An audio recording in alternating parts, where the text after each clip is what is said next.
for coming back to our One Source YouTube channel. I am here with my lovely wife, Alicia. If you haven't subscribed to our channel, we appreciate it if you did so. And if you haven't gone to our Facebook fan page, go there, click on like, and add us to your likes and your Facebook. As some of you have known and been with me at the start, we've been talking about relationships and some of the things that can make for a good relationship.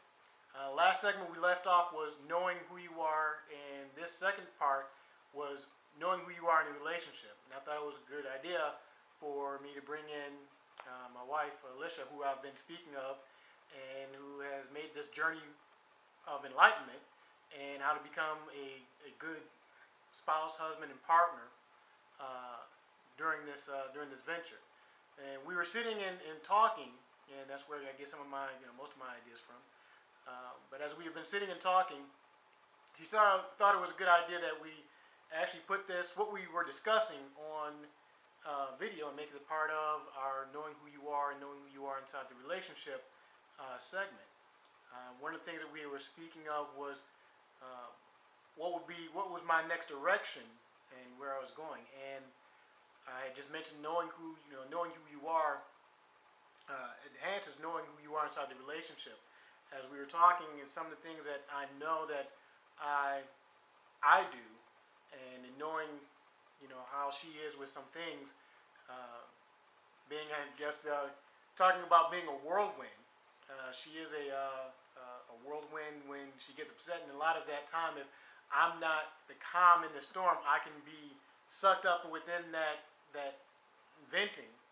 And when I know that she's in that mood or in that frame of mind, it's automatic that, okay, I can't get caught up. I have to remain in calm mode, or better yet, just to be peaceful when she's venting in that whirlwind stage. And again, that's knowing myself and knowing how I am. I can get caught up and I can get, yeah, you're right, and it's almost as if, when she may have said something and I may have taken it out of context, and boom, we're both in a whirlwind and we're both, clashing with one another. And as we know each other well enough, knowing that, when we get in those moments, it kind of exponentially goes awry.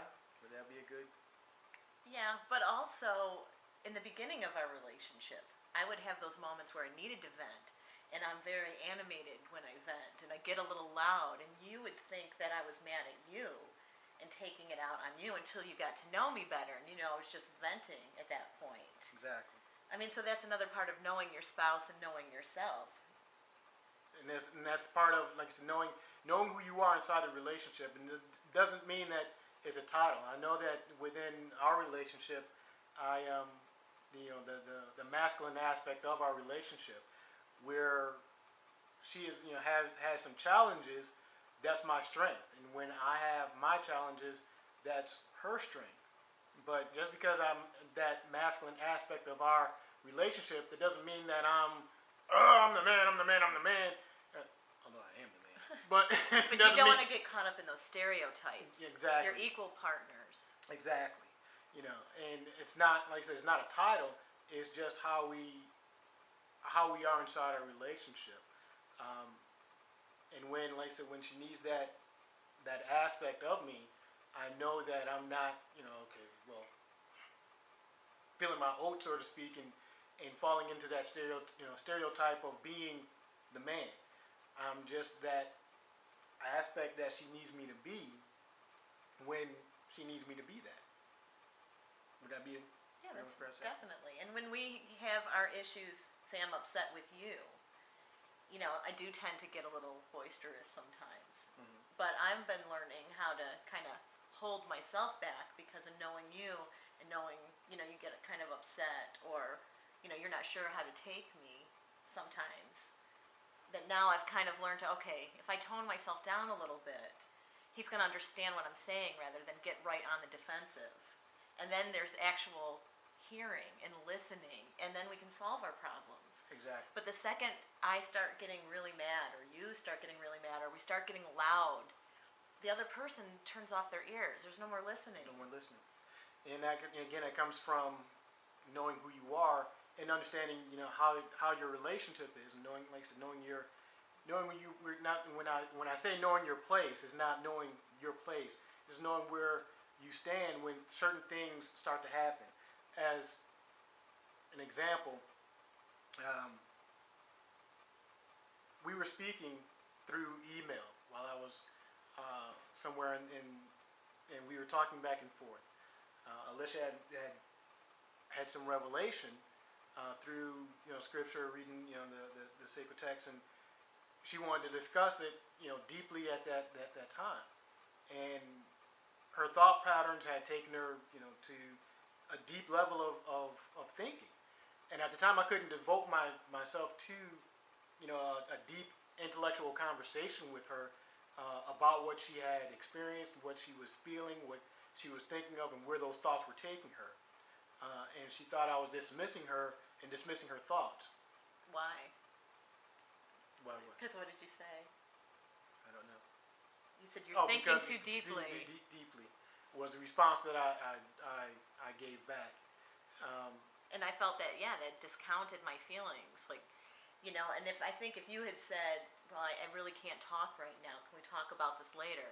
I wouldn't have had that moment of, why don't my feelings matter? Why am I thinking too deeply? Or, there was some frustration there for me, and I didn't bring it up either until something else bothered me, which was bad. I should have, let you know that, hey, I kind of felt a certain way about this. Right. But instead I kind of pushed it down, and then something else happened. I was like, oh, and that's and understand. And I could have taken it in the way, and at that moment, at the second, the second incident, I could have taken it in such a way that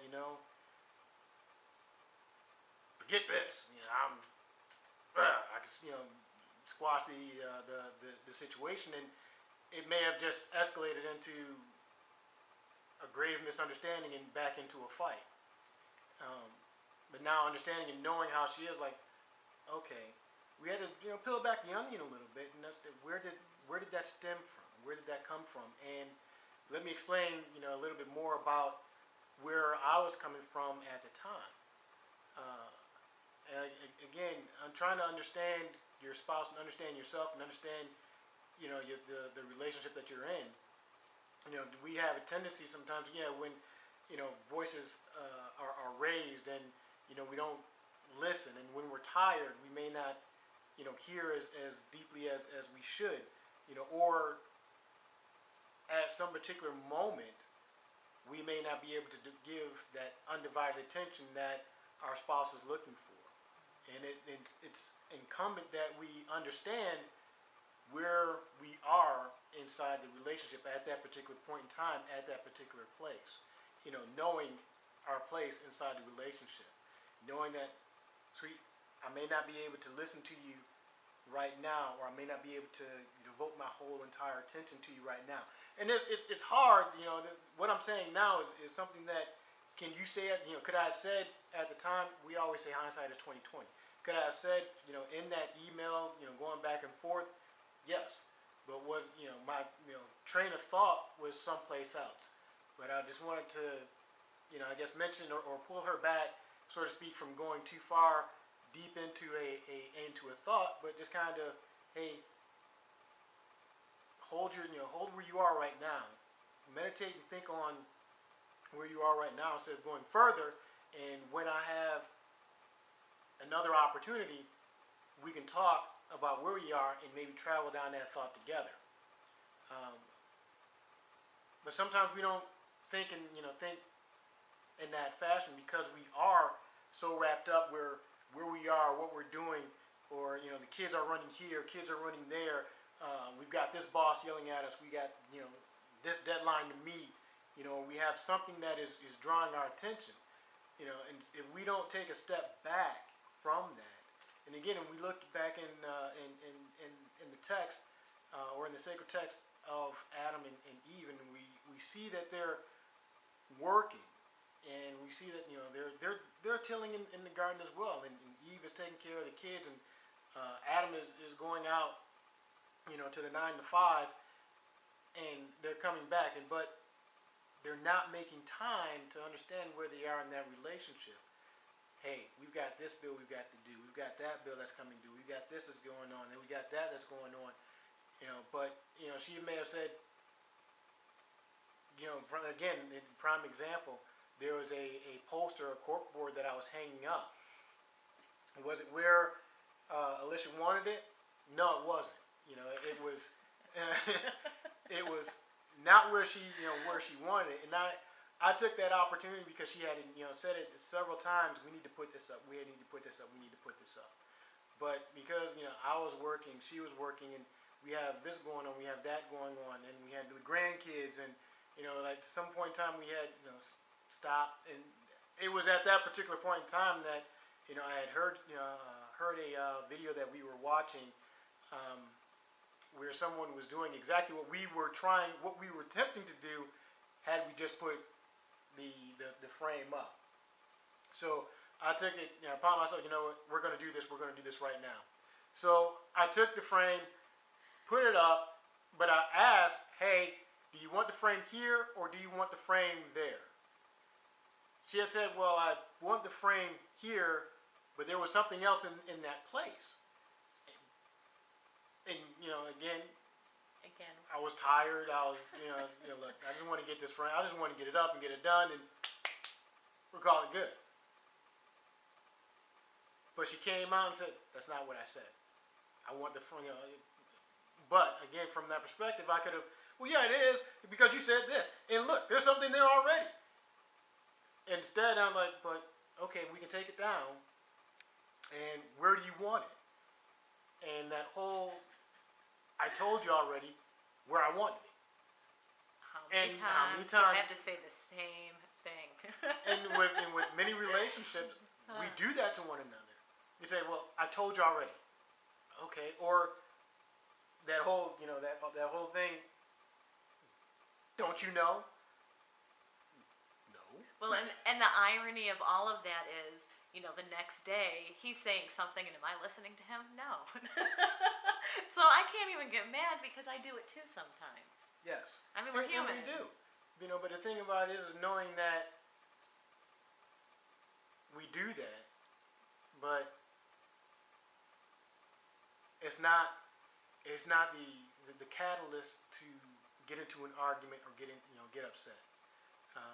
And to finish, that incident, she had brought up, hey, you made me feel like this today. Did I know? Absolutely not. Was it more to the story? Probably so, but it was late in the evening. And as the word says, the Lord came in the cool of the day. It was, okay, let's put this to bed for a moment, and let's come back and address it again. When maybe tempers aren't flared, feelings aren't hurt, and we can look at it from each other's perspectives. I can see it from yours, and you can see it from mine. And the Lord has a funny way of working with us, because as soon as she said, well, you don't listen to me, like, okay. And like she said, the following day, or was it today? Yeah. Or the following, today, sometime during the course of this day, I said something to her, and she didn't hear what I said. She may have heard the words, but she wasn't hearing what I had said. And I said, see? And the Lord has a way of, hey, we both do one another, and we both have that aspect. And again, it's knowing where you are, who you are inside the relationship, and knowing yourself. Because I could have gotten upset and it's like, see, you yelled at me, or the argument could have started last night, and it still could have continued, as on some occasions it has, into the following day. But we have to realize that, you know what, it's for this reason that a man shall leave his mother and father and cleave to the woman of his, or cleave to, as others may have been taught, to his wife. But we need to understand also that that metaphor, that language of mother and father is everything that's outside that relationship. It's not mother and father physical representation per se, but it's those things that we've been taught to do from a societal point of view instead of a spiritual point of view.